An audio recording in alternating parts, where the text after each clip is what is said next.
témoin de cette matinée. Guillaume Duval qui vient me rejoindre, je vous en prie. Est-ce qu'il y a la zapette quelque part? Bon, je ne vais pas pouvoir afficher votre nom, si c'est terrible. Non, c'est bon, presque.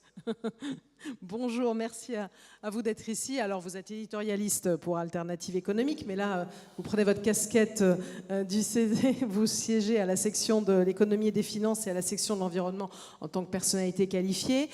Comme je disais en introduction de cette matinée, vous avez rendu un avis en début d'année avec Madeleine Charrue, qui n'a pas pu être présente. Elle s'en excuse, mais évidemment, vous la représentez. Donc, ingénieure agroéconomiste, directrice de Solagro, vice-présidente du CLER, Réseau pour la transition énergétique, et qui siège également au CESE.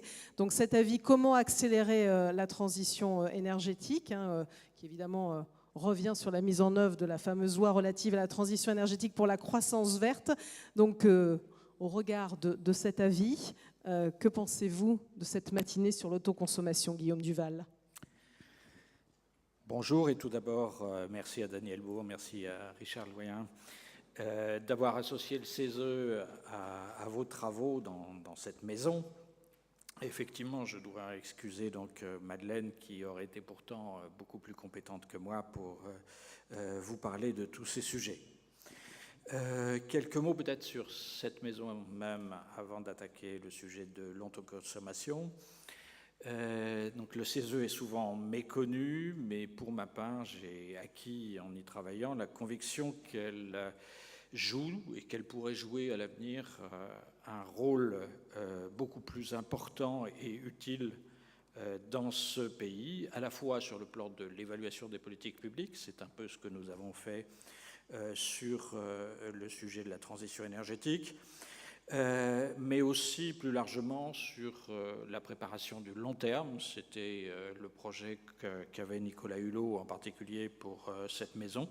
J'espère qu'on pourra quand même le réaliser au moins en partie.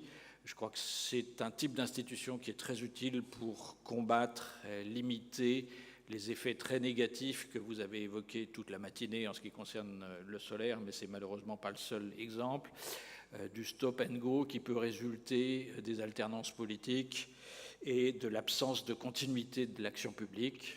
Je crois qu'on a vraiment besoin d'institutions qui oblige l'État à avoir une continuité, une stabilité de son action. Et sur ce plan, le CESE peut jouer, doit jouer, devrait jouer un rôle plus utile.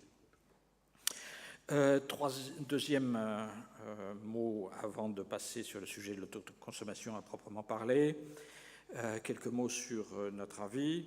Donc 3 ans après le vote de la loi sur la transition énergétique, nous avons fait un point sur le point où nous en étions et tiré le signal d'alarme sur le fait qu'on n'était pas du tout en ligne avec les objectifs que nous nous étions nous-mêmes fixés, non seulement il y a 3 ans, mais déjà avec le Grenelle de l'environnement, déjà avec la première loi qui avait été passée au début des années 2000 sur le facteur 4, etc.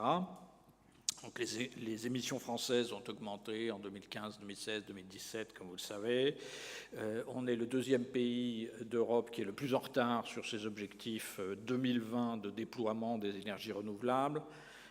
Bon, les Néerlandais font pire que nous, mais juste après les Néerlandais, c'est quand même nous. On dépense 30 milliards d'euros chaque année pour les investissements verts. D'après I4C, il en faudrait 60 pour réaliser ce qu'on veut. Le pilotage est très défaillant au niveau de l'État. Vous savez qu'il y a un objectif qui est fixé depuis 2007 déjà, qui est de rénover 500 000 logements par an sur le plan énergétique. Les derniers chiffres dont on dispose sont ceux de 2014 pour suivre cet objectif. En 2014, on avait rénové 280 000 logements et on ne sait pas bien ce qu'on a fait depuis. Donc, il résultait de ce constat beaucoup de propositions, mais je vous laisse les découvrir et l'avis est à votre disposition dehors. Des propositions qui ne touchaient pas seulement la question de la production d'électricité, c'est une des questions les plus sensibles politiquement, mais c'est très loin d'être la seule qui ait une importance sur ces questions de transition écologique et de transition énergétique. Alors, sur la question de l'autoconsommation, Donc, vous l'avez compris dans la présentation, je ne suis pas un spécialiste de ces questions, je suis même d'ailleurs un spécialiste de rien du tout puisque je suis journaliste. Et de plus, pour aggraver mon cas, nous n'avions pas réellement approfondi cette question particulière dans l'avis que nous avons rendu. Nous avons auditionné Enerplan, mais on n'a pas creusé cette question de l'autoconsommation. J'ai donc appris beaucoup de choses ce matin, compris un certain nombre de choses, mais je dois dire que je reste... je suis venu avec un certain scepticisme vis-à-vis de cette question de l'autoconsommation et du rôle qu'elle pourrait jouer dans la transition énergétique. Et jusque-là, mais vos travaux continuent et j'espère que la suite me donnera un tort. Je n'ai pas réussi à vaincre totalement ce scepticisme. L'autoconsommation comme outil de mobilisation des citoyens, des entreprises, etc., qui ont envie de faire des choses, oui, ça j'y crois, on l'a entendu, on l'a vu beaucoup. C'est vrai que dans un pays qui a freiné aussi longtemps, aussi régulièrement, avec autant d'énergie, le déploiement des énergies renouvelables, l'idée de faire ça tout seul dans son coin peut apparaître effectivement comme le moyen de se débarrasser de toutes ces contraintes et de tous ces freins. Et ça peut effectivement servir à mobiliser davantage les citoyens, les territoires, etc. Donc c'est un des objectifs qu'on avait mis dans notre avis, de dire il faut au moins 15% de projets qui soient portés par des gens, etc. Oui, ok, l'autoconsommation peut servir à ça.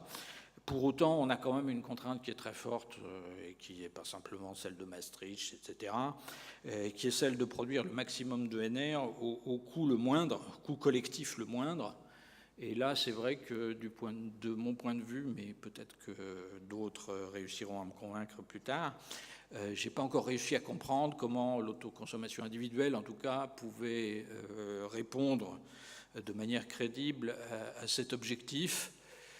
J'ai bien compris, ça a été dit d'ailleurs ce matin, que ça pouvait par contre avoir des effets assez négatifs sur le plan de la consommation d'électricité et le fait qu'on cesse de faire des efforts pour la limiter.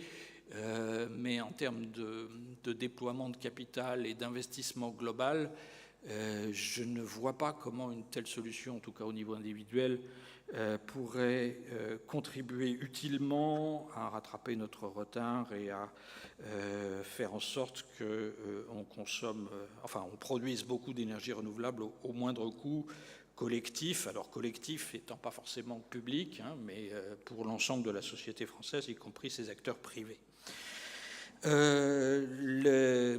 Alors, la question de l'autoconsommation collective se pose peut-être dans des termes différents. On vient de voir des exemples intéressants et importants.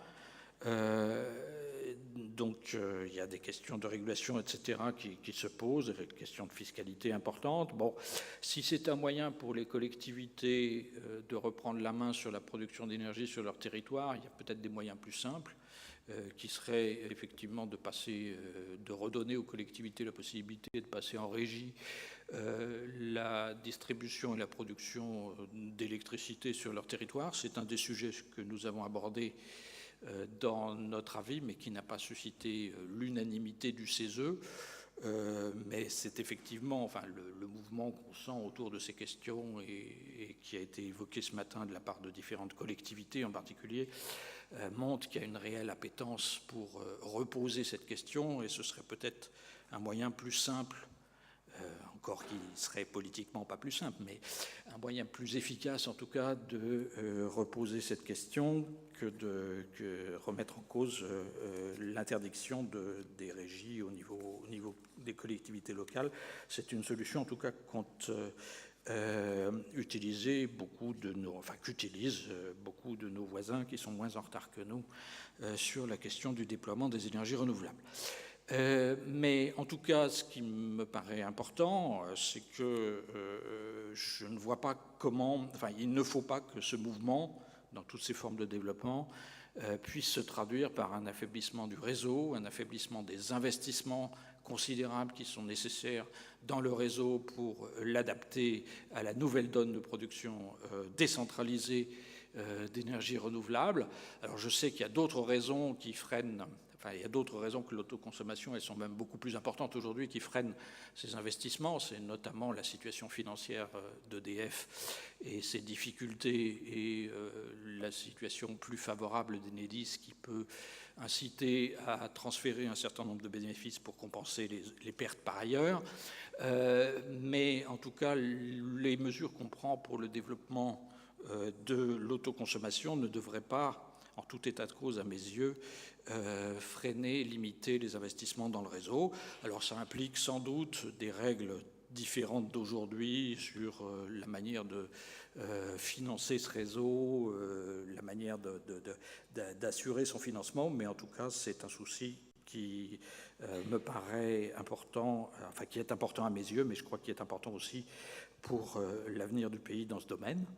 Bon, j'espère que la suite de vos travaux permettront de vaincre mon scepticisme et le scepticisme qui existe peut-être par ailleurs sur l'importance de cette question de l'autoconsommation dans la transition énergétique. Voilà, je vous remercie. Merci beaucoup pour votre éclairage entre collègues et spécialistes de rien du tout. Donc j'espère que vous avez passé en tout cas une matinée enrichissante. Elle va se poursuivre évidemment cet après-midi avec 2 ateliers. Donc on va reprendre à 14h. Vous allez avoir le temps d'aller déjeuner, continuer à échanger évidemment les uns avec les autres. Donc 2 ateliers, il y en aura un qui se passera dans cet hémicycle et puis un autre dans une salle juste ici à droite en sortant qu'on vous indiquera les 4 ateliers, puisqu'il y en a 2 à 14h et puis 2 à 16h, de façon très précise. Donc très bon déjeuner à vous tous et très bons échanges. Merci.